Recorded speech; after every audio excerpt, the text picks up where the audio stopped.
Hello, everyone, and welcome to this week's episode of Cerberus at the Improv. I am Peyman Askari. I am joined by my fellow co-host, Mr. Andre Meloche. Andre, has the humidiplex factor gone up or down in Quebec?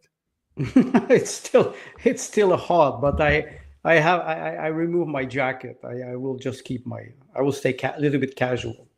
Well, hopefully you have AC there. No, I don't, but I have a 200-year-old house made of stone, so it's fresh. It's still fresh. It's like a wine cellar.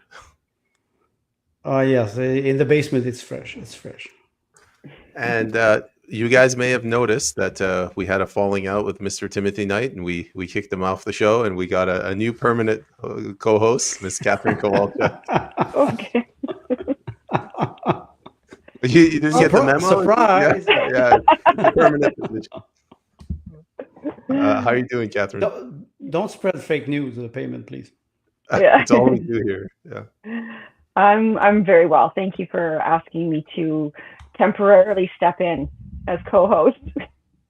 No. We're trying to decide who to bring on, and we were going through the inlay terms to see which guest to bring on, and then we got to you. I'm like, Katherine, we got to get Katherine on. So thanks for making time.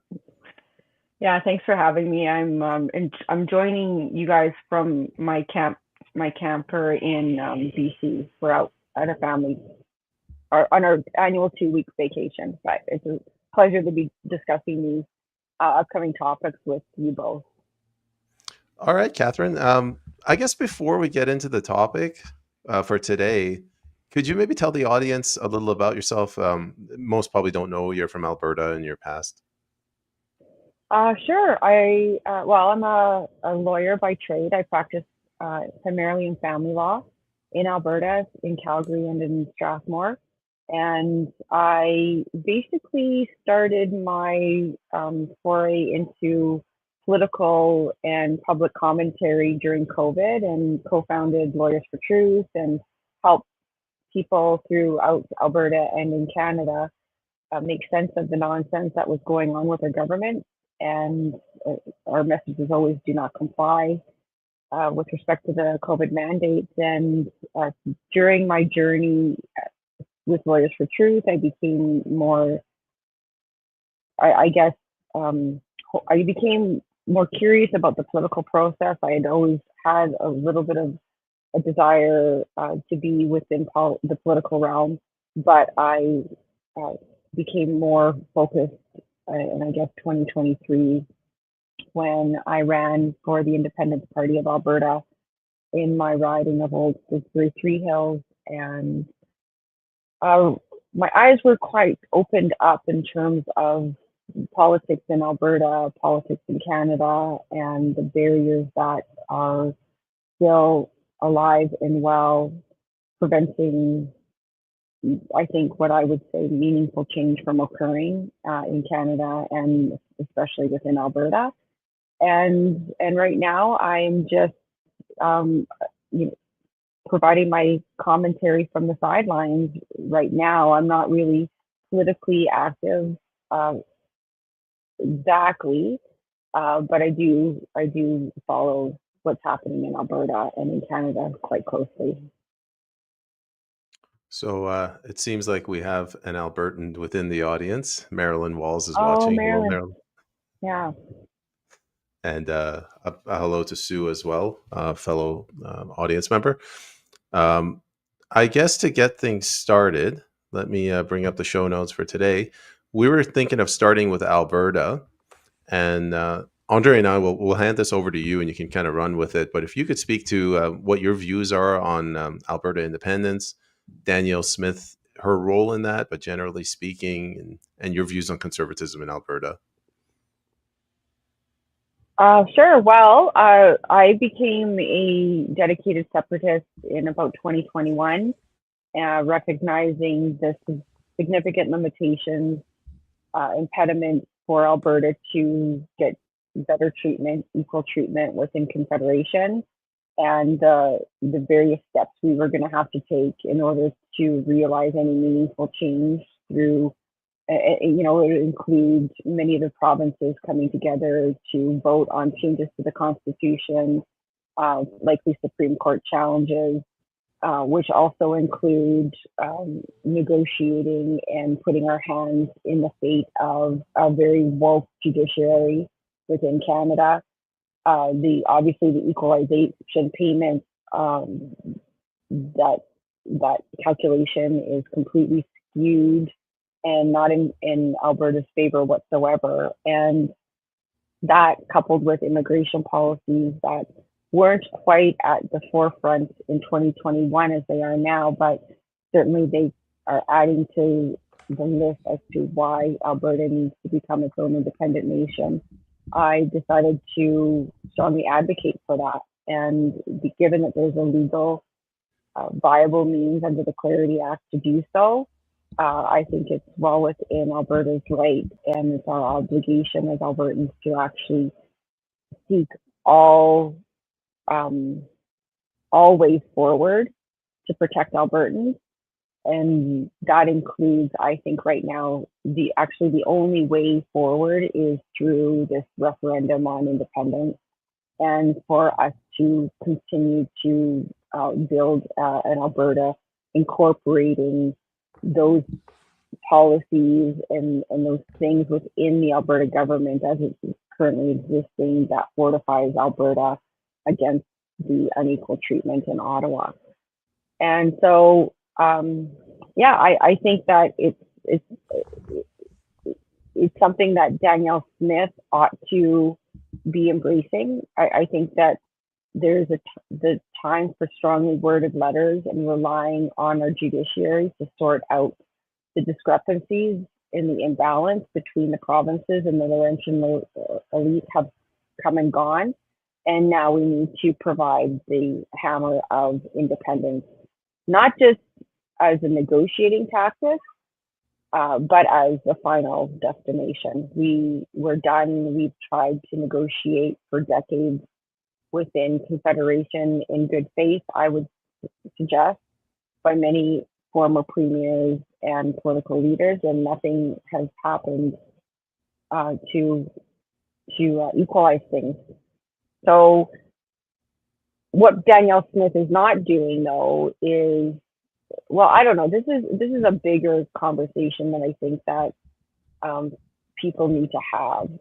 Politics in Alberta is very socialized, and so when I was running with the Independence Party of Alberta,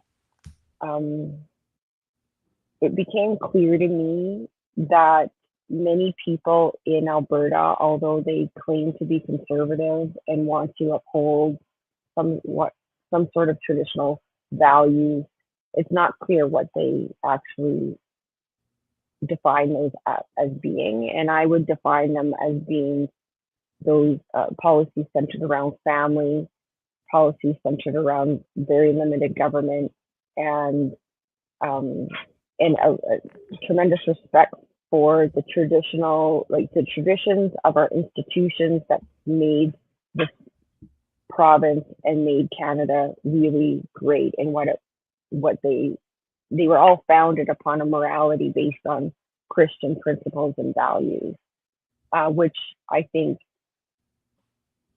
go very well with a classical liberal mentality of, having a society where your consent as an individual is required, but and that government cannot overstep into an individual or a family's life whatsoever, but it provides a framework for people. And I think that what I'm seeing right now in the independence movement is there are a lot of people that recognize the economic advantages, clear advantages for Alberta to separate, especially given our tremendous resource capacity to fund an independent nation. But where the conversation is limited, and I think will prevent Alberta from truly becoming an independent powerhouse, is the fact that we are not dealing with what kind of Alberta are we going to be promising Albertans in this new Alberta. And we also need to recognize that along the way, we this movement towards independence, notwithstanding that there's petitions being registered with Elections Alberta, and there's a mechanism to have citizens initiate a referendum. Notwithstanding that, this could take a very long time to unfold, and it could take court challenges, and there is a strong political lobby, mostly I would suggest at this stage from the federal Conservatives, of which the UCP has a strong relationship with, that they are trying to undermine the idea of Alberta becoming an independent nation. And so in the meantime, I believe that we need to have an alternative solution and a voice within our own legislature to defend conservative values and to bring the social issues to the forefront, because the way I see it, people are our greatest resource, not oil and gas, not natural gas, not anything else. People are our greatest resource, and what we're seeing right now is a cultural crisis happening at the same time as our economic crisis is occurring. We're having a cultural crisis within the country and within Alberta as well, where we're having a bifurcation of moral principles and values, and I think that bifurcation is becoming more and more evident as the days go on, and these policies and these ideas are not challenged. And so I think we need to have an option available for Albertans, or a conversation about how we're electing who we're electing as our representatives, generally speaking, and what truly is their agenda, and are we going to be able to save Alberta, even in its current form, or save within Canada in the meantime, while independence makes its way through the court system and through the various negotiations that we have to entertain for separation. And so right now we don't have that conservative voice, even though the UCP claims that they are conservative. Their policies suggest otherwise. The Smith government has implemented policies, for instance, enshrining the transgender ideology into law in Alberta, where it's legal for 16-year-olds and older to receive puberty blockers and chemical castration drugs with the consent of their parents. And we're still allowing things like sexual orientation and gender identity within our schools to be taught with this placation that parents have the ability to opt out their child from these sorts of things, which in my mind does not make it better, because, and I'll give you an example that's personal to me. My son, who's in grade 7, was going to be taught sexual orientation and gender ideology within his as part of his curriculum, and the only option for me was to have him sit in the hall. That was the teacher's option, to sit him in the hall and he could read a book during that instruction. Or I guess my option was to actually remove him from school that day so he couldn't participate. These are not sustainable, because, and then we can go beyond the social. Sorry, before I go on, but we can go beyond the social over to ideas like net zero and carbon capture, which is another pillar of the Smith government that is a complete buy-in to the globalist agenda, based on a lie that carbon dioxide is a pollutant that is actually influencing climate change. And so we have these socialist ideas that continue to remain alive and well within a so-called conservative government in Alberta. And so a lot of the commentary that I've been providing has been around, well, that's fine. Yes, we're going to be more prosperous from an economic standpoint, but let's talk about the actual problems that are really going to affect Alberta long term that nobody wants to talk about because they're controversial but they need to be talked about, because I certainly for myself don't want to recreate what it is we have now within an independent Alberta.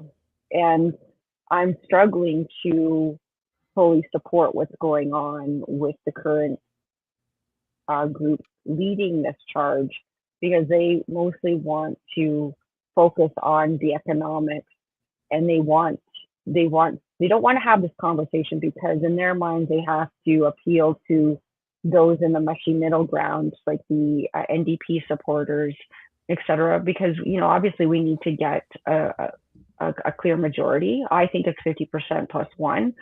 I think that's very clear. Like that's a definition of majority, 50% plus one. So that's my position. Oh, yeah. Okay. Well, that's fine. I will comment on that later. Yeah. Well, let's go to ahead. Andre. Well, yeah, go ahead. Go ahead, Andre. What are your thoughts? No, I like what Katherine said, and yeah, she was talking about Danielle Smith. Tim Knight calls her Danielle Steele for many reasons. Danielle Smith, in my opinion, she's playing a game now. And I have a question for you, Katherine. You were running as an independent or for the Independent Party in Alberta? For the Independence Party of Alberta. Okay, so that party is promoting independent sovereignty of Alberta since many years, I suppose. They became a party in 2019. There were different iterations of it prior to that. They're not the only party within Alberta that believes a referendum on independence is necessary. Where I think these parties fall short, because I don't really affiliate myself with any party right now, is that they all seek to recreate a similar structure from that's what that we currently have, and that's where I'm becoming disinterested in the solutions that they are proposing. Okay, because what you mentioned, that's thank you for clarifying the question. It's because when we refer to sovereignty, and when we refer to sovereignty of Alberta, I was very happy when you mentioned equalization. We are on social welfare in Quebec because we receive $14 billion from Alberta. And I understand Albertan people who would be very angry, would say, let's drop Quebec and let's restructure the equalization program, which is completely a nonsense. The idea of sovereignty, and I will talk from the Quebec perspective, we have a sovereignist party today, which is the Parti Québécois, who's a globalist party. They want to promote independence, but they removed the first article of the Constitution of the Parti Québécois, which was the Parti Québécois will make the independence of Quebec. They removed it in 2017 or 18.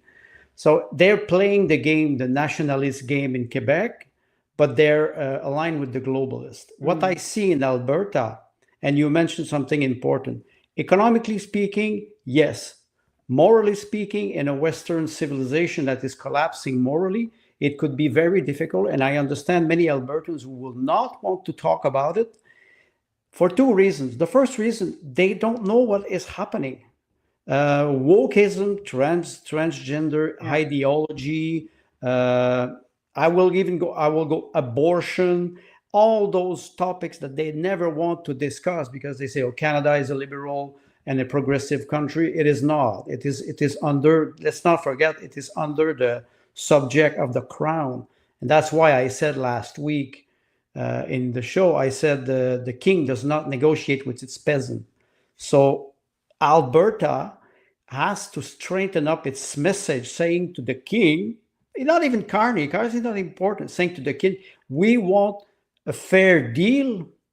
We want you to recognize our sovereignty as a province. First of all, it would be one aspect, because after that, you have the other idea of the 51st state.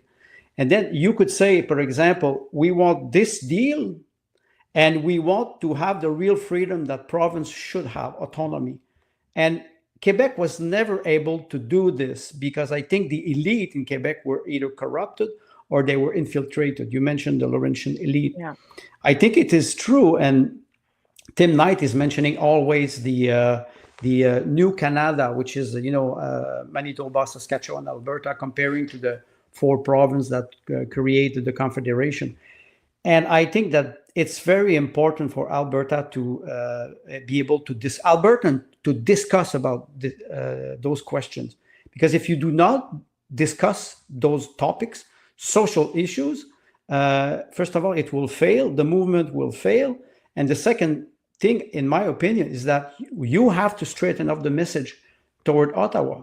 Let's say we want to be independent. We want to be treated fairly. That would mean maybe not even leaving Canada. That could be an option, but I don't know. Maybe you will tell me or tell us. Do you think Danielle Smith understands what is at stake? Negotiating with the federal government is a nightmare. And in Quebec, we are professional in this negotiation, and we always fail. We always fail because the government does not negotiate. What do you feel about this? I think Danielle Smith has her personal interests, her personal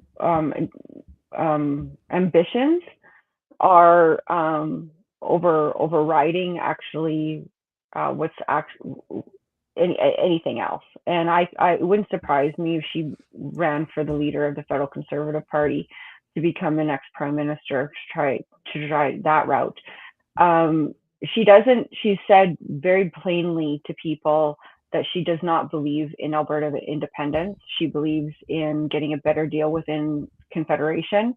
And yet we have a lot of supporters of hers that want to make it into something that is different, so that she, because, her from views that, she can't do anything because her life will be put at risk, to that she secretly can't be honest about her true feelings about independence because, she has to play the political game. And I think part of the reason why we're in this nonsense, in this mess in Canada and in Alberta as well, and I think all other provinces, just generally speaking in the world, is because we've put politics and game playing and manipulation at the forefront of actual moral behavior and decorum amongst people. And so we're having this breakdown in society, and Danielle Smith will not.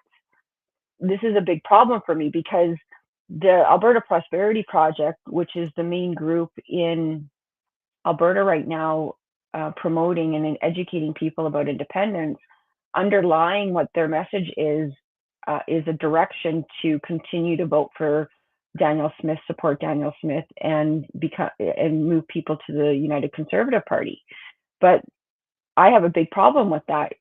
Right off the giddy up, you want a leader in that position who fundamentally believes and endorses Alberta independence. You can't have somebody at the negotiating table that is quite prepared to compromise.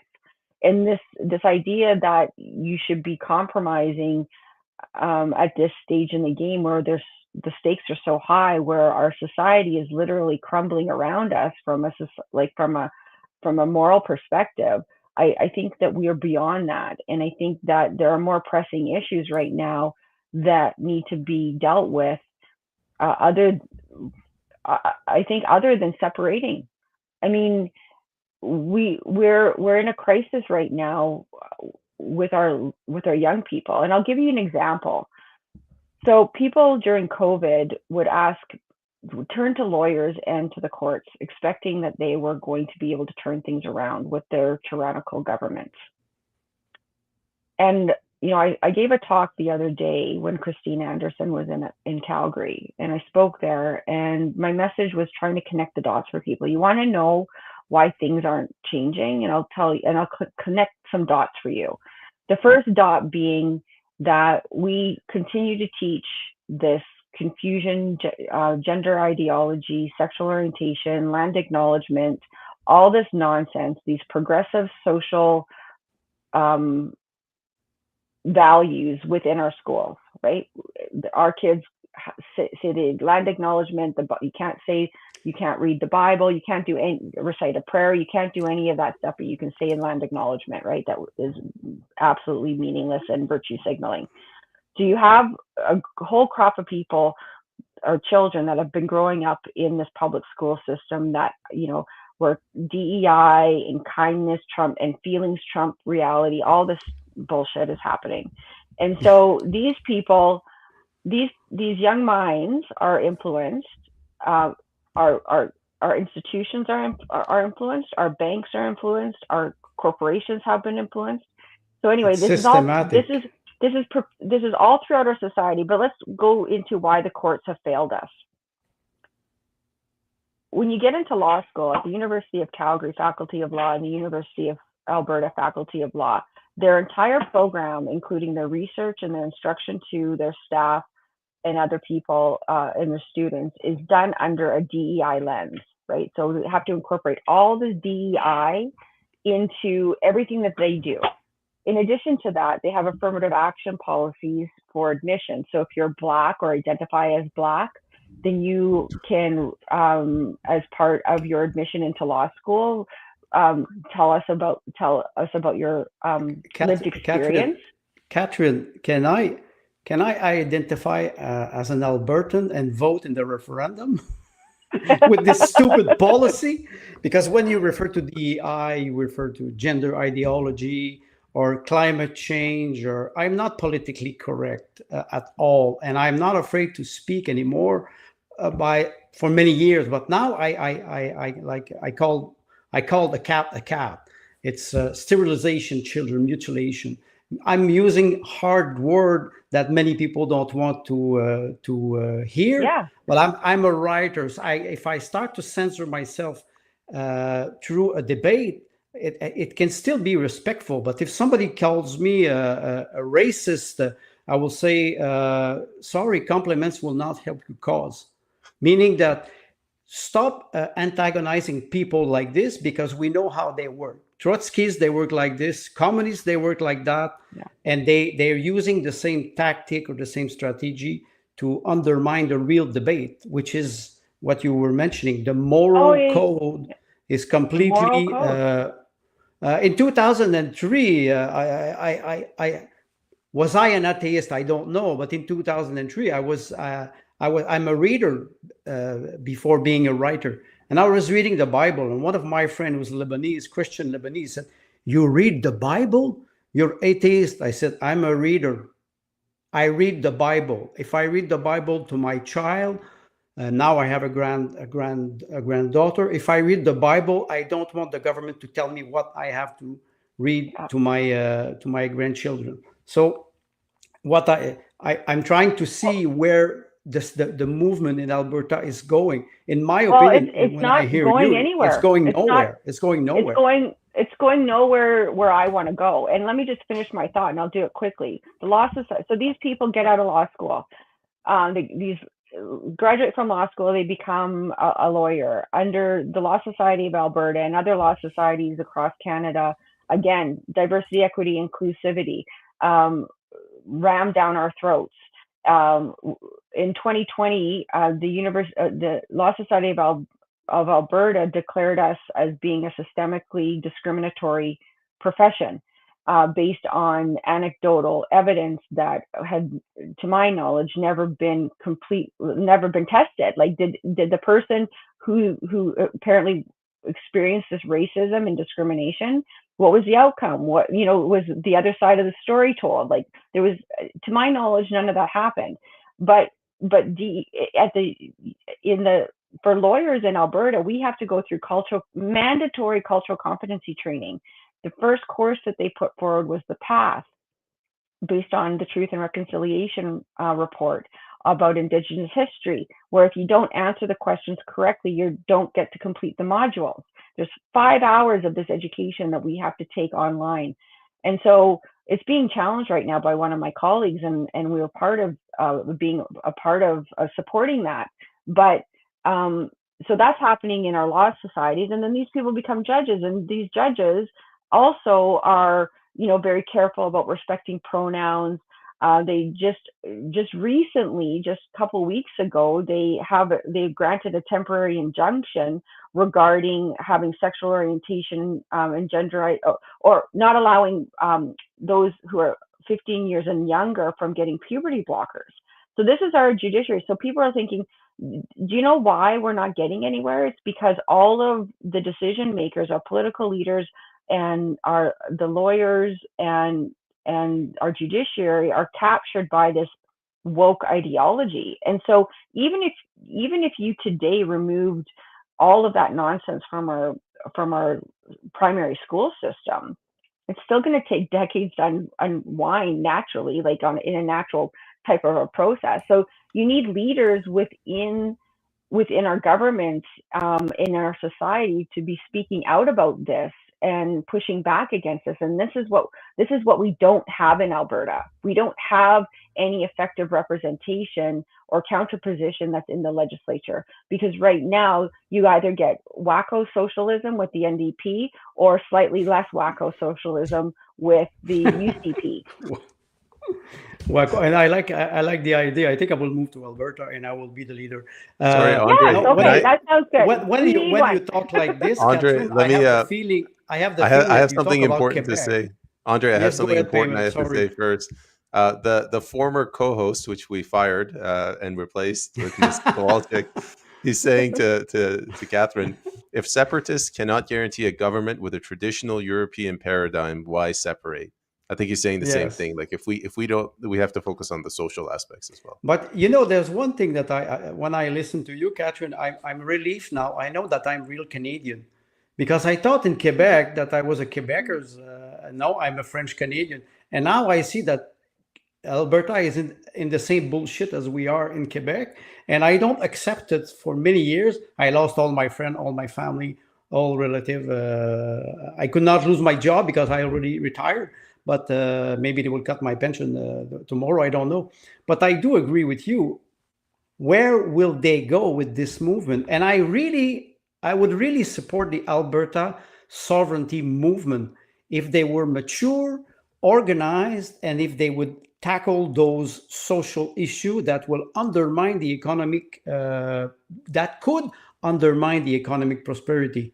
Because after that, if you base your decision of hiring people with DEI, you will end up with incompetence. I would ask a simple question. Are there, 70% of the doctors in Quebec now are women, but I don't see any linemen working for Hydro-Quebec as a woman. Do we have a lot of drillers who are women in Alberta? I think it's a job that is hard. So, the idea is not to forbid education. The idea is to go naturally with skills of people. And if you use DEI as a way to discriminate competence, you will arrive with incompetence and ignorance. Yeah. Eventually. No, exactly. And so, so I just have grave concerns. I mean, I shared with Peyman just before the show the value of freedom that is being touted by the Alberta Prosperity Project as being a fiscal blueprint for Alberta, which, yeah, okay, I think we can all agree that, getting out of the yoke from Ottawa is key. But the thing is, we still have a lot of that nonsense within the political class within Alberta as well. They still have a globalist affinity. And so you can see in the value of freedom document that makes perfect sense economically, but then we're still going to have a deteriorating society if we don't address the fundamental issues that are breaking down every fabric of our society. And that is the destruction of family. And that is, this continuous compromise between right and wrong, and falling and completely capitulating our conservative traditional moral values to the left. And history shows us, through the Bolshevik Revolution, World War I, World War II, that even like these psychopath communists, they eat their own anyway. Like these socialists who are championing these rights or these restrictions on on on free speech, for instance, don't recognize and don't realize that they themselves are going to be under those same restrictions at some point, because these They're going to be tyrannical next. leaders, they don't stop there. And in fact, for total power and control, all you need to do is get rid of the people that help propel you to power, right? Because they become the public enemy number one as well. And so what I want to do is I want to have a bigger conversation about it. I want to have a bigger conversation about what kind of world we are going to live in and what we are going to tolerate and what it is. But I want to have that conversation now. I don't want to wait to an independent Alberta. I want to have a conversation now, because we are going down the road. I don't even know if we're going to be able to come back from where it is we're headed. But it's going to take a concerted effort of all people on board willing to speak out and willing to make sacrifices, because upholding our institutions and our traditions and the moral values that are based in something, not just based, because even atheists believe in something. I mean, they have their own worldview, you know, and this is what we as a society, we're taught: don't mix politics with, and don't talk about politics, don't talk about religion. So we have had decades of this conditioning that we're not supposed to talk about it. It's not polite. And therefore we have created basically a society that seems to be in some sort of a coma, is the best way I can describe it. Some sort of a coma, that they're quite content on not discussing these issues that are affecting them, when they fail to realize that politics is absolutely part of their everyday life, from the moment they wake up to the moment they go to bed. Politics is integral, and we have a disinterested population, and we need to figure out a way to promote, to teach this in school. We need to teach our proper history. We need to re-engage family. We need to put family at the focus of all of our government policies.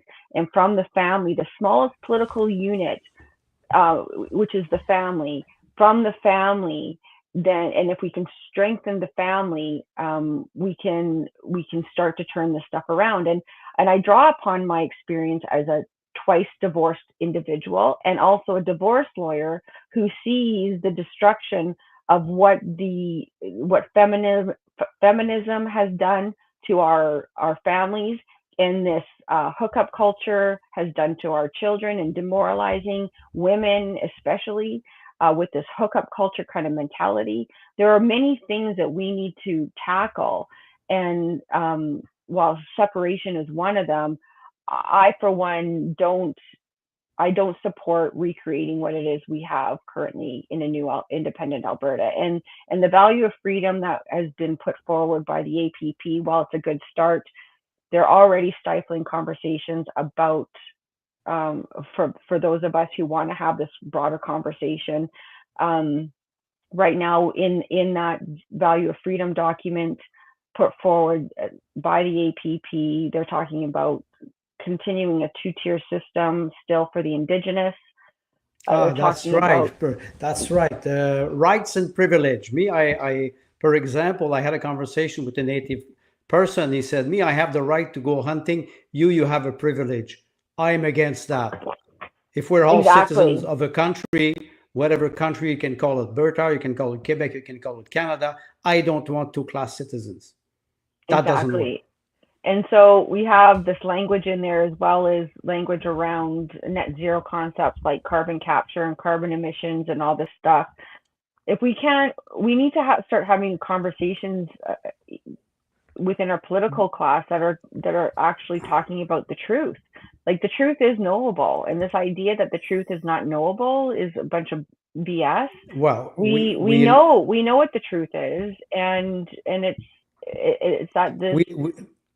Don't forget, we live in the post-truth world, and I will give an advice to Albertans, because I'm from Quebec, and the Parti Québécois was always saying, we will do a referendum when we will have reunite the winning condition. They will never arrive. They just don't want to do the independence. They want to encapsulate Quebecers or French Canadian or whatever Canadian you can call them in Quebec.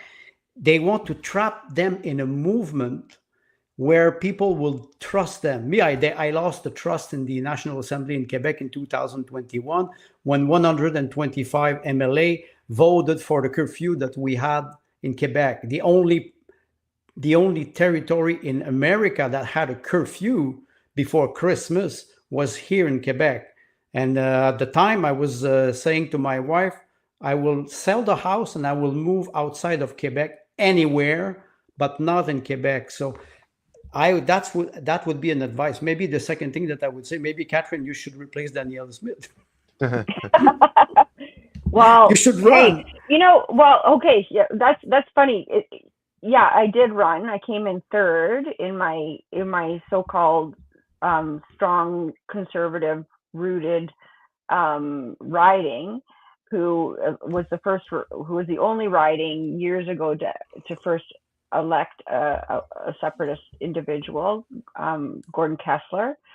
That was in the 80s, but we live in a vastly different society right now. And so to participate in politics in Canada, in Alberta, unless you're with the uniparty structure, and Peyman, you know this, you just ran, you understand this probably very well right now. I experienced it myself. For one, I'm banned from getting a UCP membership. No, so I couldn't even if I wanted to run. Maybe that's a bless. Yeah. Well, it is a blessing, but it just tells you the dysfunction of our system. So I'm critical. I have been critical of Danielle Smith from the very beginning because I see right through her, and I don't think she's genuinely conservative. I think she's a socialist, and I think that she will compromise whatever values she seems to run by based on the higher bidder. So that's what I believe, and I'm going to continue to say that.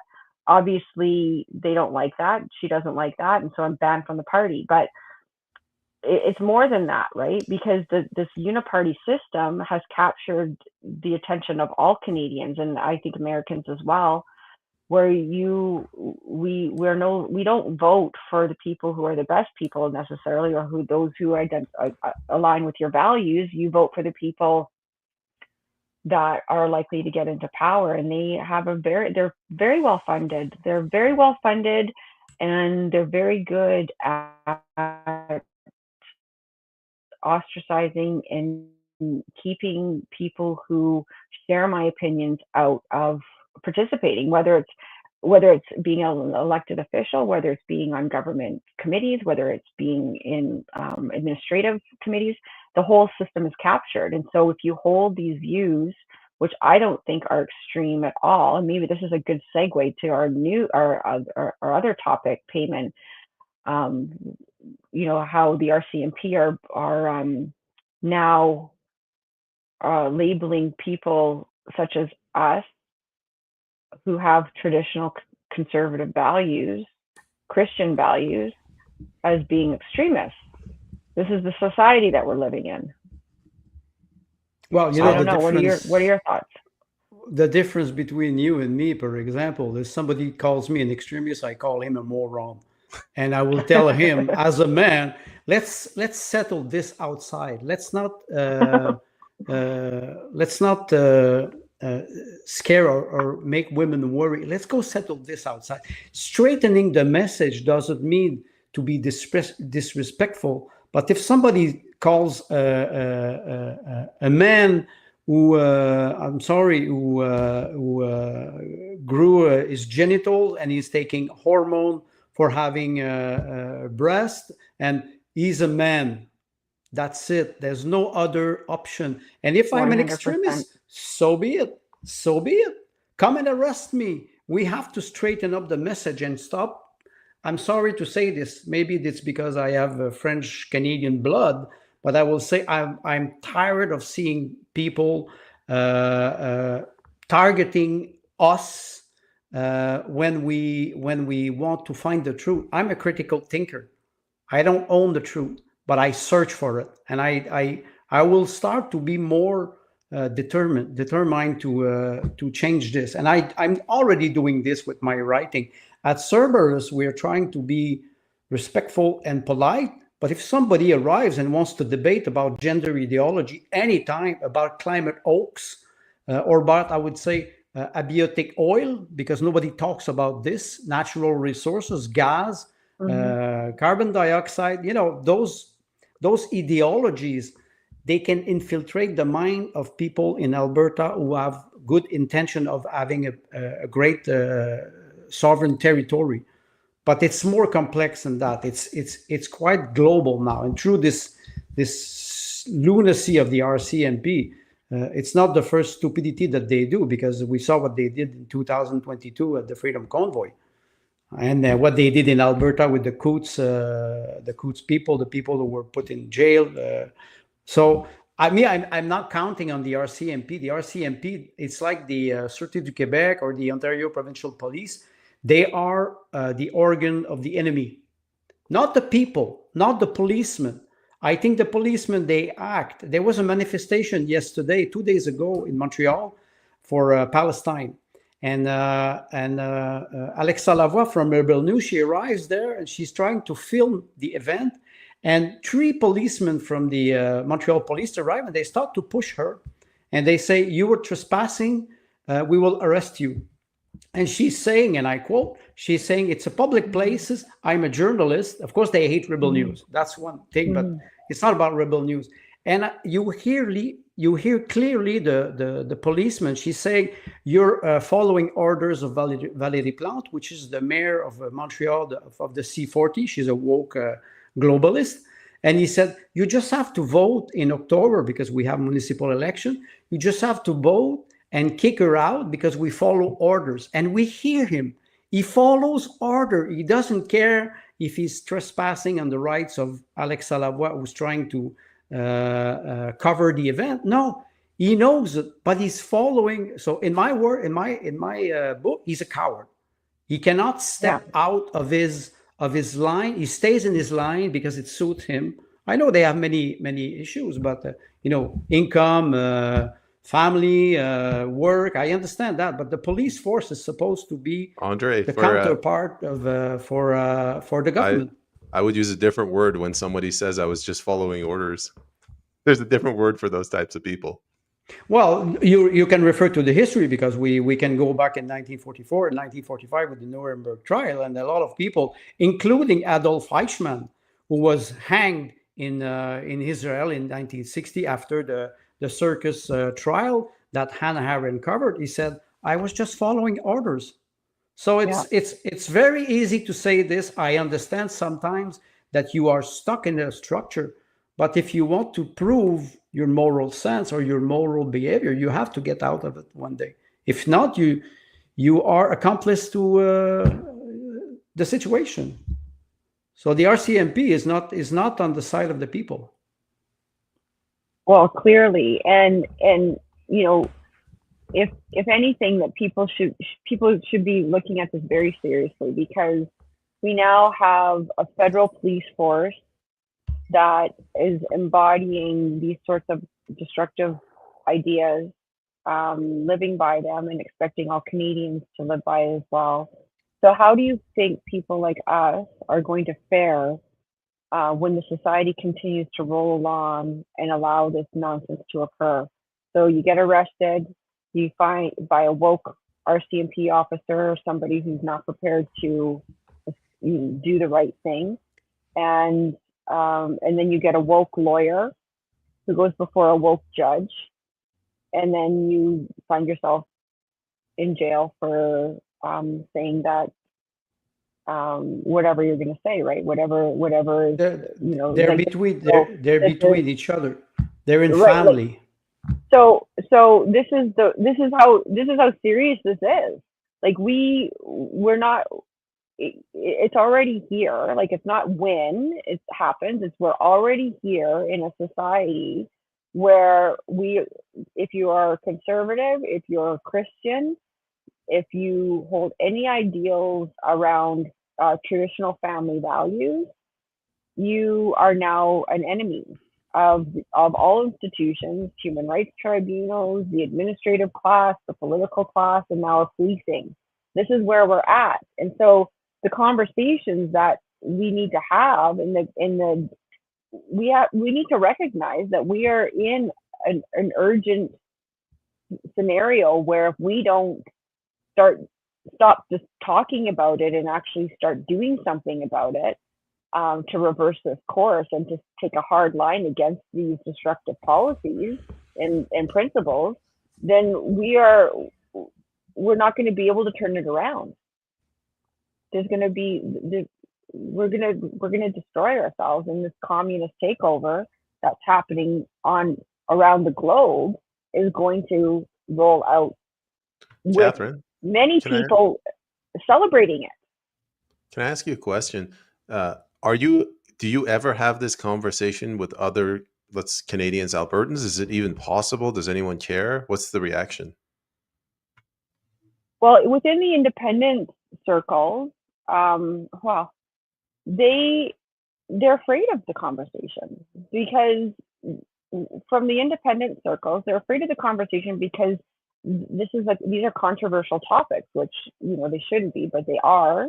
They're controversial topics. And so because their goal is to achieve the threshold of 177,000 signatures or whatever the threshold is, and then to obviously the next step to have a successful referendum, they believe that the best course of action is to not talk about these issues whatsoever, focus on the economic issues, thinking that everything's going to be okay, and they're just going to entice everybody from the right, middle, and the left to vote in favor of independence. So they don't want to have this conversation, and I've been shut out from various initiatives because of it, because I do want to have this conversation and I want to level up politics in Alberta.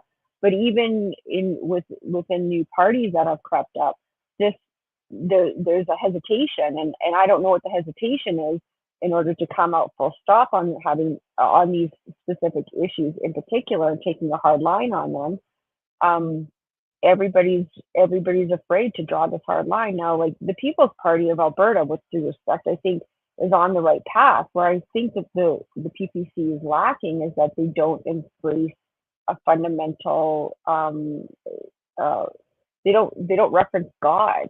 Really, they don't have that as a real underpinning, and rely more heavily on classical liberal natural law kind of positions. And correct me if I'm wrong, but that's kind of what I see. And I think that even the classical liberals often will claim that they believe or they support a morality based on Christian principles. I mean, you have atheists declaring that as well, that it has to come from somewhere, a moral underpinning of some sort. So there are some people within Alberta that want to have this conversation. Not enough, and not in my opinion, and none of the current political parties want to have this conversation. So I just add that I've actually left the People's Party, but Andre is still a strong supporter of the PPC. Okay. So be careful. I'm a member of the PPC. I support Max. No, I'm kidding. Okay, I'm joking. Okay. We both left. Yeah. He's kidding. I will be kidding too. I'm a member. Yeah, I'm a member. I did not even vote in the last circus because for me it was not a leadership race at all. But anyway, you mentioned something important, Katherine. You mentioned the People's Party of Alberta and the People's Party of Canada. And I would understand the People's Party of Canada who could not advocate for the sovereignty of Alberta because they say it's for Canada. It's a national party. Yesterday, it was, we call him Doctor Who here. It's me who invented that, Doctor Who. Who lost his seat in the last election and now is trying to go back in the circus in Ottawa. What do you think of the man? When yesterday, I think it was on CBC, I never watched this because it's Canadian Bolshevik Corporation, or the journalist asked Poiliev, what do you think about the Alberta sovereignist movement? He said, I advocate for Canada. What do you think of Poiliev? He's running now in Alberta in the by-election. Is it in Alberta? Yeah, well, I refer to him as Pierre Poutine, and I like to have my little fun little names for people. When Yes. during COVID, I called Dina Hinshaw Dina Hee Haw. So like it just lightens Oh, it up for me. But anyway, Pierre Poutine, he's a fraud. Like he's just in it for he's they're in it for power. They're shallow individuals that, in my mind, have absolutely no substance. And this is all like political theater in my mind. None of them should be sitting where they are. I don't believe. No, they're contributing to the problem.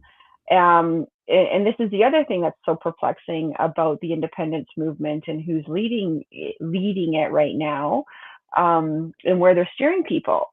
A lot of them are steering people towards the federal conservatives and to Danielle Smith, who's clearly stated that they don't want to separate from Alberta to separate from Canada.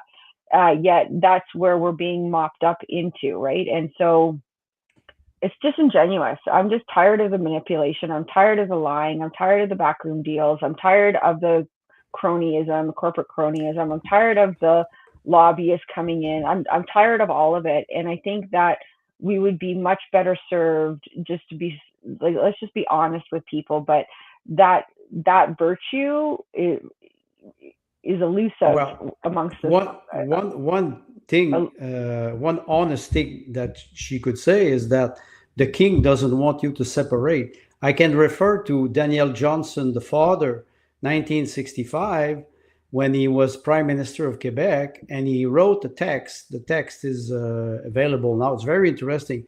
It's called Equality or Independence.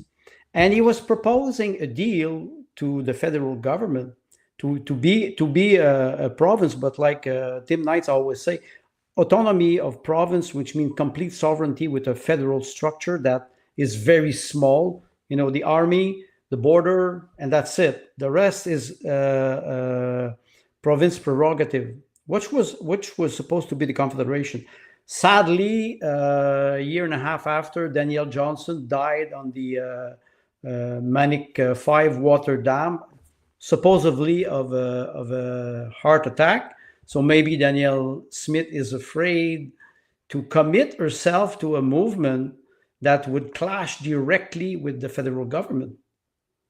And well, the UCP is very much a part of the federal pretend conservatives, right? Like they've already incorporated Stephen Harper into, I think, some sort of investment management board.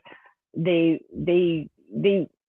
working hand in glove, and they're working towards the same goals. And she's rolling out the same globalist agenda that the feds want. I mean, Stephen Harper set up, Canada to be for Justin Trudeau to continue on with the Paris Climate Accord and implementing the Sustainable Development Goals. And, he was instrumental in signing us up to the international health regulations that allowed the World Health Organization to gain such a stronghold within Canadian decision making in terms of public health. So these conservatives, they don't actually have the best interests of Canadians at heart. They have their best interests at heart. And I think that it's, one of the things I wanted to touch on though, like what I would like to see happen is like having a conversation about what these words mean, because there's been such a these words are being thrown out. They're sometimes being manipulated, and we don't understand what they mean anymore. And so, like conservative values, what does that mean? And I'm just trying to pull up this book that I'm reading right now, and just give me a second. But it's conservatism, and it's let me just get it.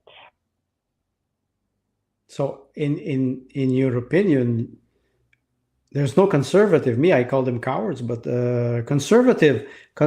My wife and I were doing canning, 200 and 250 pots per year. We conserve food. We conserve life. We preserve life. We try to preserve life. The word conservative has been hijacked for many decades now. Well, we need to figure out like what it is that we're conserving, right? When you add progressive to conservative, I mean, it doesn't even make sense. You're progressing. Like the whole idea behind being a conservative is that you're conserving something, right? Yes. And I'm reading this book called Conservatism: A Rediscovery by Yoram Hazony, and he does he's Jewish, I believe, but he does a really good. I'm partway through it, and he does a really good job at highlighting parts of our society that have gone haywire and why. It's because he talks a lot about the family unit, but he talks a lot about the institutions and the moral fabric that underpin from everything from the creation of the United States to what was happening in Britain, and conservative writers and thinkers and leaders of that time as well. But we've moved from a society where we, for instance, we no longer have a society that believes that a child should honor their mother and father. So that's one of the 10 Commandments, right? So we don't have a society where children honor their parents anymore, and then that breakdown of the family just kind of continues and perpetuates. It ripples out into other elements of our lives, but we're not talking about these ideas of obligation and loyalty anymore, right? Where and this is where the classical liberals, I think, fall short, and he makes this point in the book as well, that yes, we need the consent of the individual in order to participate freely as free people under natural law. But at the same time, a big conservative value is obligation and loyalty. So for instance, when I get married to my husband, I have an obligation that I'm like, yes, I consented to marrying him, but within the confines of that relationship, whether it's my relationship with my husband or my relationship with my children or my relationship with my friends and coworkers or family politically, those relationships come with an obligation and a loyalty to that bigger class of people. And right now we're in this individualistic society, materialistic, individualistic society where feelings are trumping that duty of obligation and loyalty to protect and provide for the people who are most vulnerable with our first political structure, which is our family unit to start with. And so I really like those ideas, and I think that we would be well served as a society if we start embracing these concepts more philosophically. And so I think probably your background, Andre, is perfect for this, and because I'm very interested in these ideas, and we're losing the definition of what it means to be conservative and understanding what it is exactly that we're conserving.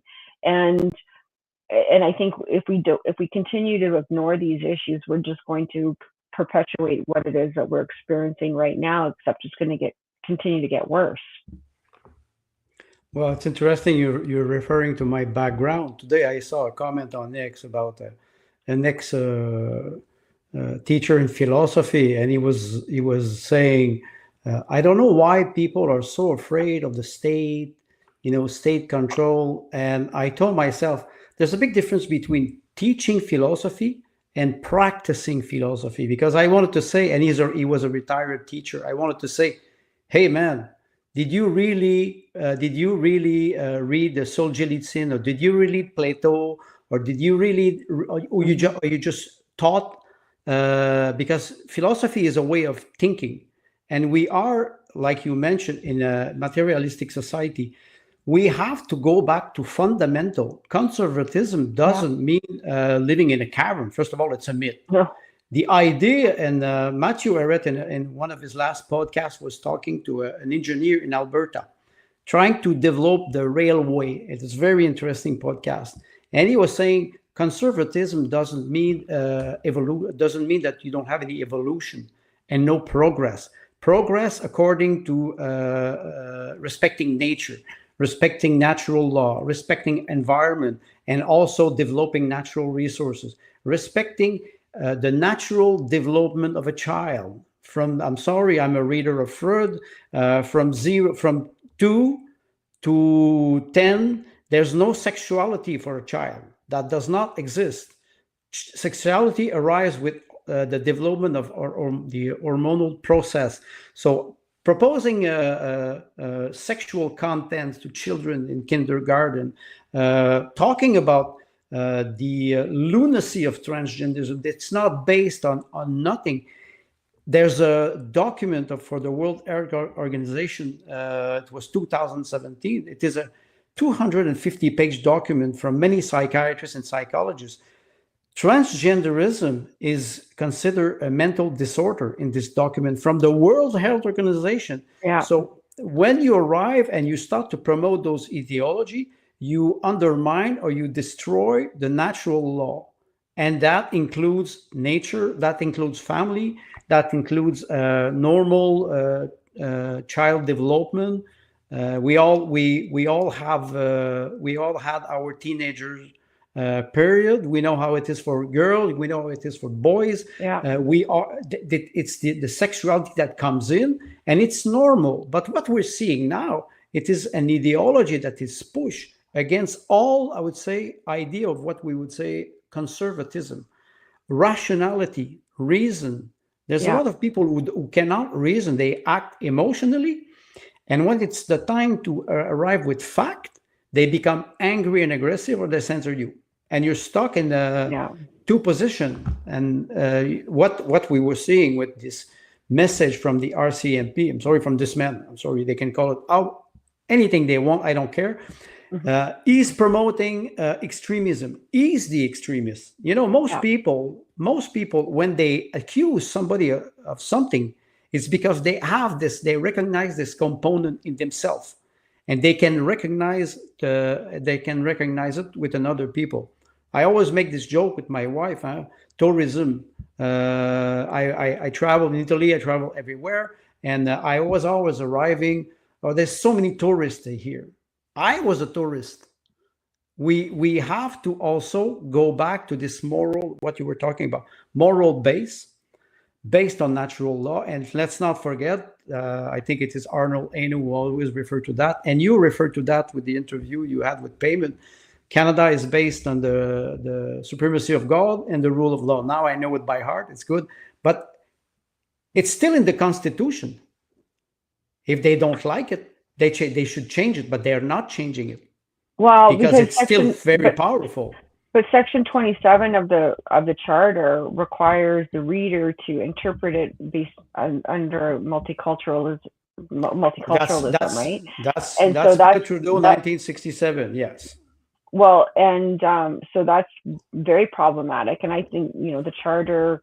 It was the Trojan horse actually that really opened up the floodgates to the globalist agenda, and so that's why there's so much confusion going on. It's been insidious, and the systemic destruction of our way of life has been very patiently well planned and executed over decades. And so to think that we're going to get out of this fast, or that things are just going to miraculously turn around, it's not going to happen. And it's not going to happen for a new Alberta too, if we don't address these issues. It takes time. And, I will refer to, that would be a critique against Islam. And I will not critique Islam in a way that is not a fact, but many tactics are, let's say you're an immigrant and you arrive in another country, you try to comply with people, you try to be kind because you want to integrate, you want to have a job, you want to be able to practice your religion. But the critic that we always hear about Islam is that they arrive slowly, they integrate, and suddenly the message changes. With multiculturalism, it looks like it was the same strategy. They slowly started to implement equality of sex, okay, equality of people. People are all treated equally, and blah, blah, blah. And now we see that institutions like the RCMP, they are promoting an extreme message. This was an extreme message, and it backfired this week. Yeah. It backfired in their face because a lot of people started to complain about this stupid message. So I would say fire the communication team or the marketing team who are proposing this. This is completely lunacy. But the thing is, fire them. But the whole establishment supports this nonsense. Of course. Like this is what I think takes to be a real leader. Like Danielle Smith isn't leading anything. She's doing whatever under the guise of democracy. She's saying, "Oh, well, whatever the will of the people are." And I'm like, "Well, no, people. Let's be honest about what people look at. As much as I would love for people to actively participate in decisions like this, what I've learned in my small time in politics is that people want a leader. People want to be told what to do. And sadly, like to my actual surprise, that's what they want. And so she needs to lead. And what does a leader do? They have an opinion about it, and they steer public opinion based on what it is that they believe. And she's not a leader. She will do whatever the highest bidder, whatever she's been promised personally. She's going to do that, and she's going to continue to do that. The only way we change this is if we support people who are speaking out about this stuff and prepared to change and provide the opportunity to have this debate and provide room for people to hold these positions amongst fellow Canadians and fellow Albertans. Right. We need to create that community, and we're not doing that. Last year, I wanted to run for the People's Party, and I resigned in December for a reason that I will not talk about today. But Peyman Askari, I know him since 1 year now. I remember last year he interviewed me, and he's one of the most dedicated person I saw. Going on debate, organizing podcasts, inviting people for 1 year, and doing something that people really enjoyed. How many votes do you have, Peyman? Not proud of it. I think I got 500. It's not a question of being proud. This man was dedicated to what you're talking about. I know. And nobody, and they were all saying yes, yes, yes. But when it's the time to complete the ballot, they all run away. I do agree with you. I would expect people to be more educated politically. They are not. And I understood. I thought, I'm in Quebec. I said, oh, Quebec, it's not possible. Now I see it's not only a province or a country. It's global. And how do we change this? It's by having conversation like this. And we always refer to people who have podcasts.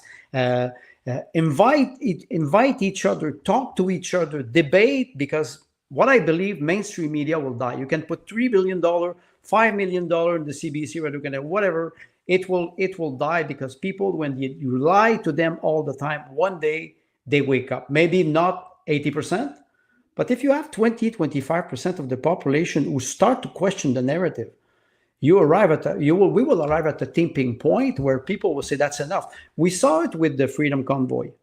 People stood up, and me, I was not an orphan politically, but I was not necessarily concerned. I'm a writer, and then I saw in 2022 with the COVID mandate and everything, I started to be very much more involved.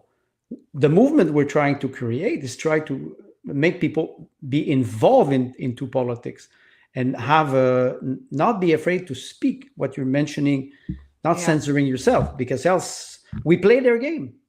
Can I jump in? It's not that I want to go back, but this Alberta Prosperity Project, I wanted to get your views on how competent you think they are. I have almost no visibility. I don't know if they're doing it on purpose, where they're not advertising outside of Alberta, but I have no idea what they're doing.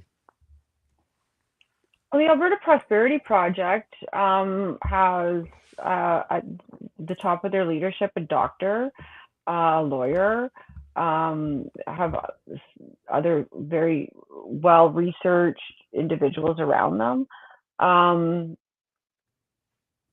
What are they doing? Well, when I first joined the APP in 2021, that's when I first was introduced to this idea that we could separate. They were hard line. We were going to separate. And then they changed their message to, well, you know, maybe we could get a better deal within Canada. And then maybe we need to support Danielle Smith and the UCP, even though they're an educational society that's supposed to remain nonpartisan and just educate people as to the benefits. And so they've morphed and they've become political, in my opinion, and they're pushing people towards a federalist political party within the province of Alberta. And so I have grave concerns about what it is they're doing and where they're steering Albertans. It's a no-brainer that it makes sense that we are getting totally screwed in Alberta. We are totally getting screwed. But the thing is, the same people screwing us in Ottawa are represented still in Alberta, and they're going to continue to screw Albertans even in an independent Alberta. We're going to go through this headache, which is going to be a big, and maybe, but you know what, then again, maybe this is exactly as it should be, because, you know, we need to have these conversations. But even amongst my conservative friends, or so-called conservative friends or colleagues or acquaintances within this movement, even within APP, they still are thinking that Danielle Smith is going to, the UCP is the only party that is going to be able to get us to over the finish line for an independent Alberta. And I honestly fail to see the logic. I fail to see it. And so really, I question what it is they're doing. Like, what it is, what are they doing here? Like, are they really wanting is their vision for Alberta something that is going to be palatable and life sustaining long term? Or are you just gonna recreate it, a new Alberta with lower taxes? Yeah, that's nice, but we still have the same social dysfunction that we currently have now. Well, it's interesting what you just mentioned. Do they have a vision? Last year I was saying this to the PPC. Nobody listened to me. I wanted to say, well, do you have any vision for Canada? Andre, you tell us how you really feel about the PPC. No. I'm in peace now with this. No, but Katherine said something. No, I don't denigrate the movement. But anyway, Katherine, you mentioned something. You said they want to create a federal party in Alberta. So it will be what, the Bloc 2.0? Well, I don't know what they want to create. Like, but the thing is, my point about that is that the UCP are very, like, they're like sister organizations to the federal conservative. Like, they're the same thing. Like, they're controlled by the same lobby. A regional branch. I think so. I mean, like, why I asked the question, it is because everybody in Canada was criticizing the Bloc because it's a federal party, but they only have people in Quebec. It's so hilarious. The Bloc is I'm sorry, it is fucking bullshit since 1994, and they made us lose 35 years of I would say reconciliation, if I would like to use this word. So having a federal party in Alberta that would represent only Albertan, it would be as stupid as the Bloc in Quebec. And the Bloc, it is funny because the Parti Québécois now and the Bloc, they don't talk about Alberta. It's like we had a small discussion with a friend of mine, Reynald Rouleau, he's an ex-journalist. He was in Washington. And he was telling me, he said, the Bloc and the Parti Québécois, they're expecting that Alberta will do the dirty work. And when they will get out of the Confederation, it will be so easy for Quebec to do the rest. So I look at this, and what makes me sad is that they will disappoint, they will deceive a lot of people who think that the actual politician can get them out of this crisis. It will not happen. It's us. We have to take it personally, and we have to be able to discuss like this. And it's not complicated. Somebody who doesn't want to debate with this, fine. I don't talk to you. That's it. I'm through with this because we lose time. We have to identify the real problem. Yes. These ideas, in my mind, are the most important things to be discussing. Everything else is just a distraction. And unless so I'm not going to stop talking about it. Like I was just saying to Peyman, like my husband and I were saying, just before, I'm like we're just gonna kind of go dark for a bit. We're just gonna. There's no point, blah blah blah, right? And then so we kind of made that deal between us, and then literally like the next day, Peyman contacted me. Hey, do you want to be this co-host? And I'm like, what? So anyway, whatever. Like I don't think what I say is like, yeah. The solutions in my mind are very clear. We need to say no to this, and we need to stop it. I think Peyman. Maybe we can switch to the next topic because I have immediately a question for Katherine. Yeah. So even more important than Alberta independence, did Epstein actually kill himself? So, and my question for Katherine is, okay, the non-list or what list? Is the name Danielle Smith on the list? Oh, well, okay. That's in your opinion. I'm horrifying. We're speculating. Well, who knows? But there's no list anyway. So. Well, let's just put it this way: she swims in circles with Stephen Harper, who went to Bohemian Grove. Do you know what happens at Bohemian Grove? Oh, remind me. I'm not sure. Bohemian Grove is for elites. They travel there. They worship Moloch, and they sacrifice a child in effigy as part of their coming together. So she was there. Wow. No, I don't think she was there, but she swims in circles with Stephen Harper, and Stephen Harper was there. So this is first of all, I don't believe that Epstein's dead. I haven't believed that ever once. I think he's still alive. He's probably in Israel. Maybe he's in an underground somewhere. I don't know, but he's not dead, I don't think. And so is there a list? Of course there's a list. And are we being manipulated? Of course we're being manipulated. I'm not a Trump fan at all. I think that he's no different than any of the political scum that is in Canadian politics either.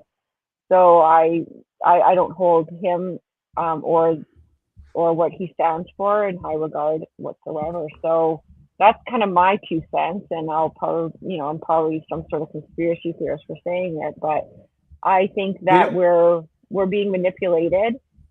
There's a reason why that list has magically disappeared, and it's because the names on the list will probably shock people.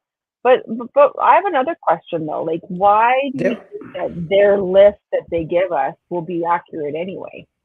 I watched yesterday. There was a podcast with Judge Napolitano and Ray McGovern. They were talking about Ukraine with Larry Johnson. But at one point, he said why they talked about the Epstein list, and he said Ray McGovern. He said if Donald Trump would have been on that list, you can be guaranteed that the Clinton and Obama, they would have revealed it in 2018, 2019, 2020, and they didn't.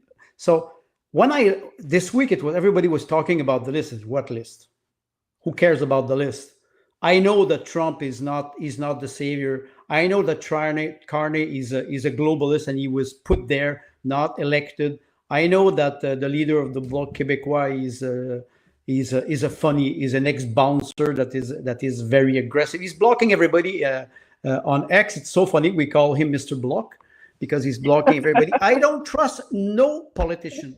No, I don't either. Not at all. And maybe this is where people have to straighten up the message. They have to be able to discuss, debate, and also question those elected people. They never answer. Even and forget about CBC, all the official media.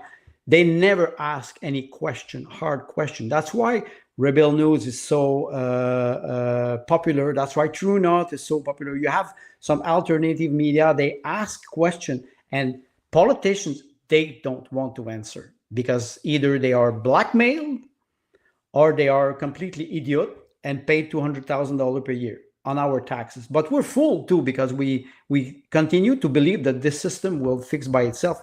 It will not. It will not. No. So no. The Epstein list it's like, to divert the attention of people.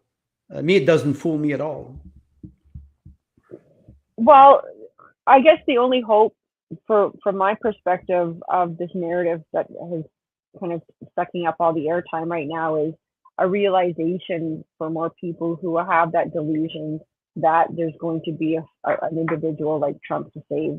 I mean, I'm Christian. I don't believe that at all. I mean, I don't have faith in a worldly figure coming to save any of us. It's not how what the Bible says, and so it's impossible for that to occur from my perspective. But I'm hoping that it will shake people up to realize that he's not the individual that they thought he was, right?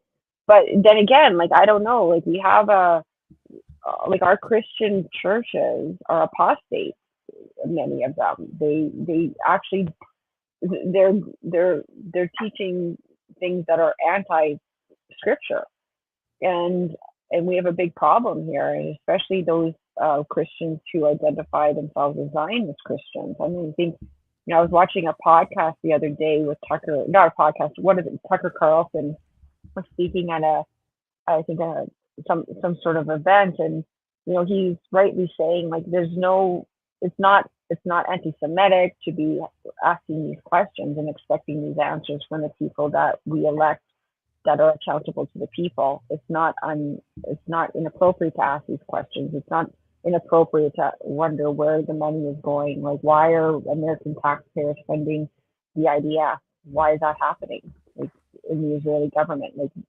all of these things, and at the same time, we're not allowed to talk about religion. We're not allowed, as a Western nation, we're not allowed to embrace it. Yet we're willing to carte blanche give Israel a pass based on their belief that they're the chosen people of God in a secular society. They can do whatever the fuck they want to do because they've said that they're the chosen people, right? And so I find that absolutely amazing. But I find that absolutely amazing that this secular society that believes in supposedly nothing thinks it's okay for Israel to genocide an entire group of people because they claim that they're the chosen ones by God. Like, well, does that make to me, it's just like, doesn't, wait a second, you don't believe in anything, person A, you don't believe in anything you claim, less a higher power, least of which a higher power, but you're going to allow an entire government to destroy an entire group of people based on the fact that you're chosen by God? Psychopath, they are people who don't have any empathy, and they have split personality. That's the nature of I can refer to psychiatry. And when you look at their behavior, the chosen people, I'm sorry, the new Pope now is talking about the new chosen people is the Christian. And I follow Michael Jones since a couple of years, and Michael Jones is talking about the end of Israel, the end of 80 years of manipulation. And you can talk about the empire, the United States empire, for example. The United States are still strong. I would say not morally, but they're still strong because of their aura. But in reality, economically, they're practically bankrupt. They have practically no influence anymore over the BRICS. And they're starting to lose ground in the Middle East. They're starting to lose their influence up to a point where Israel now is starting to be a problem for Donald Trump. And what we see now is Trump is struggling with many things nationally. He's trying to fix things. And then arrived this piece of shit on his desk, the Epstein List. What can you do about it? Because it was so caricatural this week when we saw Pam Bundy and him, and he answered to the journalist, "You're still talking about this? You're still talking about it?" He doesn't know Trump is a reality TV showman. Andre. If he's not the center, yeah, but I found that was very gaslighting, though. Like, yes, we need to talk about it. One, because campaign, you had one of your campaign promises was the fact that you were going to release this list. Exactly. And like, stop gaslighting us. Like, this is an important topic, and you don't get a pass for wanting to divert somewhere else. And this is where he's going to go.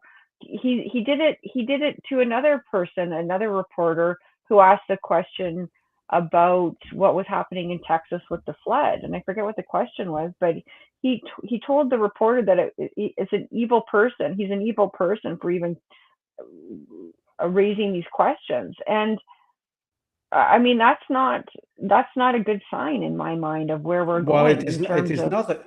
You know, yesterday Ray McGovern in the interview was talking about the cognitive decline of Donald Trump. We talked for 4 years about the cognitive decline of Biden, and I wrote in a small comment. I said maybe they should check to find if there is any asbestos at the White House, because it must affect the brain of the president who arrived there. More seriously, Donald Trump was supposed to stop the war in Ukraine in 24 hours. The Russians are still laughing at this joke. He wanted to stop the 12-day conflict between Israel and Iran. Israel begged them beg Trump to intervene because they were having their ass beaten for the first time in 80 years. Now they're waking up to reality. You see what happened in Tel Aviv and Haifa and everywhere. And now the Zionists are screaming or crying like babies, come and save us. Wait, call the Messiah. Call the Messiah. You're waiting for it. When they started to bomb Gaza, after that, the Ministry of Defense of Israel said, we applied the Hannibal Doctrine. Hannibal Doctrine says you kill your own people because you have to eliminate everybody. They admit that. And what do we do in the West? We continue to applaud. This is, I support Israel. I don't. I do not support the genocidal country, if we can call this a country.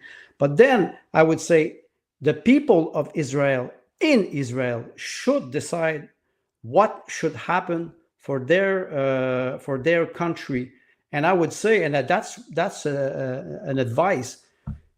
Who said this week, I think it is Trump or Netanyahu, said Trump should be nominated for the Nobel Peace Prize. I said, okay, I'm the Pope now. That's it. We crossed the Rubicon. It's a show. Trump is not doing nothing. Okay, with he's deporting people. Okay, he's using the trooper. There was a big manifestation, but he's losing it. It's not even 7 months now, and he's losing it already on every front. And I will end on that. Toward Russia and Ukraine, Russia are just waiting. Come to the table, President Trump. We're waiting. We have a list of requirements. Maybe you lost the list of Epstein, but we do have a list of requirements: denazification, demilitarization in Ukraine. Ukraine never in NATO. Ukraine not even in Soviet in European Union anymore. And by the way, we have 4 oblasts that are Russian now. You have to recognize internationally. Those are the list. And Trump doesn't know what to do with this because he's powerless. The only thing he does is a show. It is a speech. Oh, they're all showmen, right? Like they're all. Yes, they're good. They're very good. They really don't have any control over. I mean, Trump is run by the Israeli lobbyists, right? The ADL in Washington, and he took all that money. $100 million for his campaign. Yes. Right. Like so. It's public. It's just par for the course. These people are puppets. They are not beholden. They are going to do whatever their puppet masters tell them to do, and that's what's happening right now. And I hope more people wake up to it and recognize that. And I mean, the people who love, like I've started saying, like the people who love Trump, like I think that they're under Trump derangement syndrome. Like I think really they need to look in there closely to inside and figure out what it is about him, exactly what is happening, that they can rationalize in their brain that he's actually working for the American people. or for peace for the world, for that matter. Like, I just don't get it. I think he's sorry to swear, but I think Trump has completely shit the bed. Mercouris, who's rapidly turning into a comedian instead of an analyst, he said that it's impossible now to tell where sanctions stop and tariffs begin. That's a good. and Alexander Mercouris is very rational man, yeah. and when he's starting to be confused, it's dangerous. Well, the whole thing was ridiculous. Like, when tariffs are on, no, they're off, and tomorrow they're on again, and like, this is like, he's insane. Or the weapons to Ukraine. I don't know. Are they back on? It's like an on again, off again relationship with your girlfriend. They are supplying. You know, in Ukraine, he said we will supply 10 Patriots, and because you know why he said that, it's only communication again, because the stock in US is so low. You know, the equivalent of the Patriots, and don't quote me on that because I'm not a military expert, but I always follow Andrei Martiano. They produce 700 unit in Russia. They want to supply 10 Patriots. Russia can destroy them in one day. You know, it's only for communication. He's not talking to global diplomacy. He's talking to American, low educated American who are asking the president to act. He's acting. Sorry. He's an actor. A couple of people in the comments have sent me this. They asked me to bring it up. It's like, you could say it's breaking news. Trump put out this is on the Epstein files. This is the most absurd thing I've seen him put out. I'm not going to read it. It makes no sense. He's blaming Obama, the laptop from hell, stolen election, Russia hoax. Pam Bondi's done a great job. There is no Epstein list. I don't know. I have absolutely no idea what's going on. Well, that's what I was talking about. McGovern was talking about maybe there's asbestos in the wall. You know, I'm sorry. He's 79 years old. He had a very long campaign. He's campaigning for 4 years, not 1 year, 4 years, because he was fighting since 2020. So maybe he's exhausted. Maybe he's tired. I will not talk about. Maybe he's part of the establishment. Maybe he is a lifelong Democrat, and he's a lifelong and he hangs out with people like P. Diddy and Jeffrey Epstein, and maybe it's because he's a dirtbag. Katherine, this isn't about whether, I'm not saying he's good or bad. I'm saying this is not like good policy. He wrote a letter to the president of Brazil, Lula, sent it to him, but then immediately put the letter on social media before it could have possibly gotten to, like, officially. Wow. He's doing these things that don't make sense. You know, last week Macron called Putin. And the last time Macron talked to Putin was in 2022 or 2021. And he released the private conversation between him and Vladimir Putin. You can imagine Putin was very happy to see in France the conversation between him and the president of France. When you look at Trump now and what he did with Lula, the event, the information or the news arrives before the event. I remember I said that. It is quite funny because Lavrov was talking about Zelensky, and this is what you think about what President Zelensky, he said, it depends what he smokes or what he drinks. So Trump is on the same line. He's reacting to event because he does not control the narrative. One day he puts the tariff, the next day he removes them. I know some people who have a small business. They say, we don't do a business in the United States anymore. I say, why? He said, because it's not possible. We don't know. We have to apply those laws through regulation. And because it's changing so fast that we decide not to trade anymore, we cut a part of our clients, and we just don't do it because it's too complicated. And the GDP will go down in Canada because of that. Okay, well, what about this? I'm going to throw this out there and tell me what you think about it. So, like with the Club of Rome, we know that in this globalist agenda, we understand that in order to get to one world government, one world economy, one world religion, the world is going to be transformed into regions, right? And so I think what's happening is that I do think that there's more to Donald Trump's threat. I don't think it's idle about Canada becoming a 51st state. And I think that Mark Carney and Donald Trump are playing their roles to bring about the economic destruction, especially within the middle class, in order to roll out this digital ID, this digital currency, and this UBI.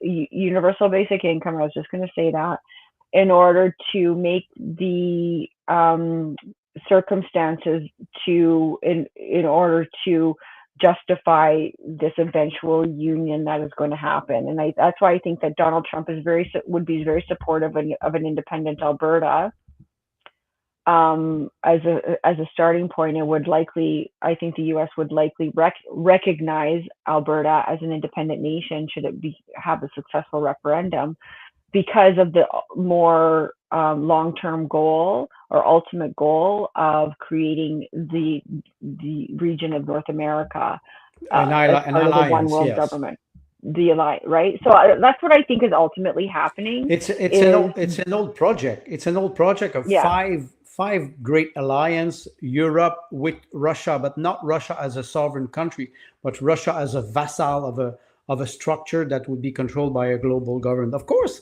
Well, they're all vassal states, though. They all are. All of us. Yes. So the idea is to destroy the structure of a society, the family, the nation, the culture, and the economic sovereignty. With economic sovereignty, it's not complicated. You in Alberta, you have oil and gas. But if you don't have guns and somebody arrive and decide to rob or to steal your oil and gas, you have to protect them. In Bulgaria now, you have some farmers who start to build milice because they don't want the federal government to inspect their farm, because they want to kill their cattle. So we're starting to see this.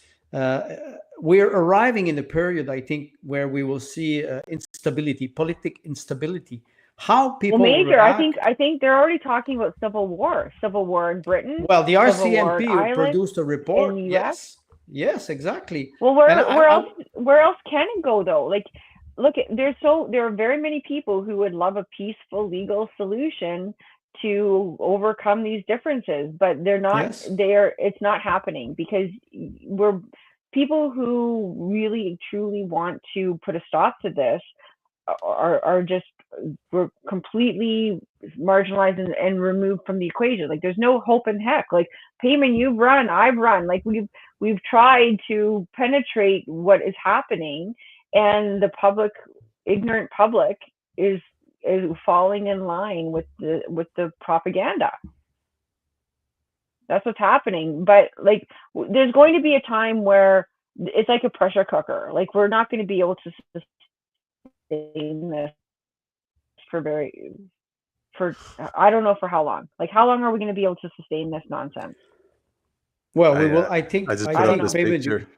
There's no way to vote. You can't vote your way out of this. I think we will not sustain it in the sense that the system will. I think the system will mutate slowly. We will have regional conflict, local conflict. People will start to. I still trust mankind. I tell myself, the globalists or the psychopath, they cannot win because they base their assumption on the destruction of life or lies. They cannot win.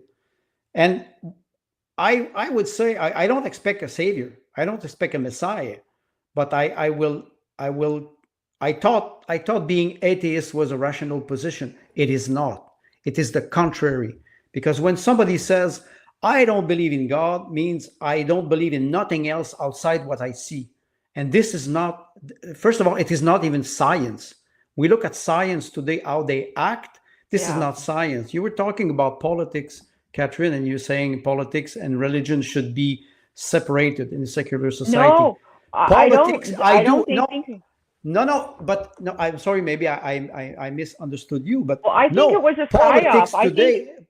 Politics today is a religion, and we have to bring back the spiritual aspect and the moral aspect of religion in the public places, in politics. This is not true that we cannot talk about religion and not teach religion, any religion, but teach them, and especially in Canada, Christianity, because it is a Christian nation. Well, we were a Christian nation. I don't know. We were. Like, Yes, we were. you know, that we were founded upon that. And that's what, and then getting back to the conversation where we started, that's what I want to conserve. I want to conserve those values and principles and moral morality that Christianity brings to a stable society. And as you so rightly pointed out in this in our time together, it doesn't mean we don't evolve as a society because of these values. In fact, there's evidence to the contrary that Christian societies actually promote a natural evolution of progress, like not progressive in the communist sense, but progress for humanity. And so I think that's what I'm going to be continuing to advocate for. And right from my kids' school right up to, you know, whoever will listen to me, really. But my hope is that we don't have to go right down to the gutter. Like, I hope it doesn't turn violent, and I hope that people start recognizing, like, I think maybe what we should do is create a abstain from your vote campaign or something, right? Where you say, you know, everybody rejects it. And so you go to the ballot box and nobody's voted in. That'd be fun. Well, you know, we're talking about direct democracy, or the fact that people are voting, illiterate people, politically illiterate people are voting. So what's the purpose of giving them a vote if they never participate? And I can guarantee, I will admit that for many years I didn't vote. Yeah. And honestly, when I started to realize what was happening, I told myself, okay, now I know what I did wrong for many years. I was not participating. I don't have to become an MP, or I don't have to know all the law, but at least getting informed on the subject. No, sometimes you vote, you don't even know for who you will vote. You don't know, you just go there. And so we have to question the democratic process. This is not working at all. Andre, no, exactly. We should probably we've gone over the 90-minute mark. I want to let Ms. Kowalchuk go. I just want to say two things. First of all, for the CSIS RCMP agent listening in, we're not advocating and calling for violence, so please don't come after us. Secondly, and conversely, one of the audience members, he's quoted Thomas Jefferson. He said Thomas Jefferson has a solution for what we're talking about. The tree of liberty has to be cleansed from time to time from the blood of tyrants and madmen. Andre, you're a philosopher. You know what I'm talking about. Wait. I was not paying attention. What did you say? You need to recorrect. Like, you need to recorrect and readjust. But I think always but you need to keep in mind, it's like we're restoring the tree, right? So we need to understand what it is that we're restoring, right? You don't need to amputate and cut off those parts of the tree that are working, but you need to restore it. Restore this is, you know, but we do need to get rid of the dead wood. That's for sure. We need to get. There's one thing you mentioned, Peyman, about the Constitution of the United States, and again, I know you will laugh. I will refer to Hannah Arendt, because she was talking about the Constitution. She compared three revolutions. The third one, which is in Russia, was not a revolution, in my opinion, but the French Revolution, the American Revolution, and the Russian Revolution. And she was saying the Constitution was written in a way that future generation will not undermine the spirit of what is called freedom, that will not deprive the future generation of progress, meaning that the Constitution will not be too hard, but strong enough to keep the value of the past, which means ancestor history. So I think if we would have to follow a model, the model would be, can we write a text that is benefit for the actual people, the future generation, considering the environment, considering the development, the progress? It is possible, but you have to move away those lobby who they always follow their interests, and they're not they don't work for the common good. That's in my opinion, we have to not copy, but we have to study the American Constitution to know where we can go. And maybe that would be a good suggestion for the Albertan well, I think a lot of movement, people because are. I think that a lot of people are using that constitution as a framework for a new Alberta Good. constitution. Yeah. So, great point, Andre. I love it. Last words to our guest co-host, Mrs. Kowalchuk. Oh well, thanks for having me. I mean, I really enjoy talking about these issues, and it's really nice to meet Andre and Peyman as always. I love you're a deep thinker, and I love our conversations as well. And I hope we can do it again soon. Let's just keep on having these conversations. I mean, I feel like there's not much more. Like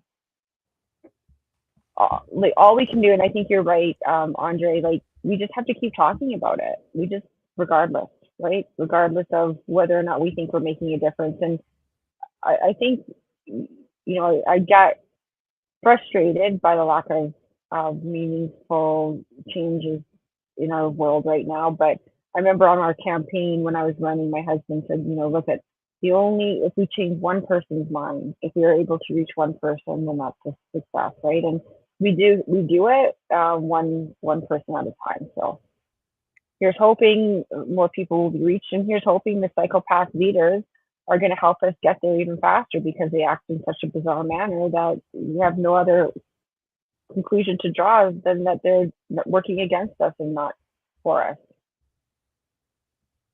All right.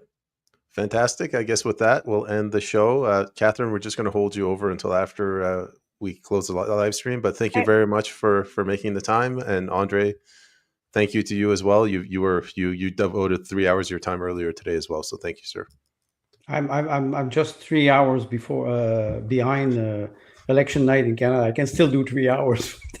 Thank you, Katherine. Right. It was a pleasure to have a discussion with you, a frank discussion, and honestly, I would say good luck to people in Alberta. I really believe that they can do something if they invest themselves. I agree. Goodbye, everyone, and goodbye. Thanks to the audience for watching. Thank you. Thanks.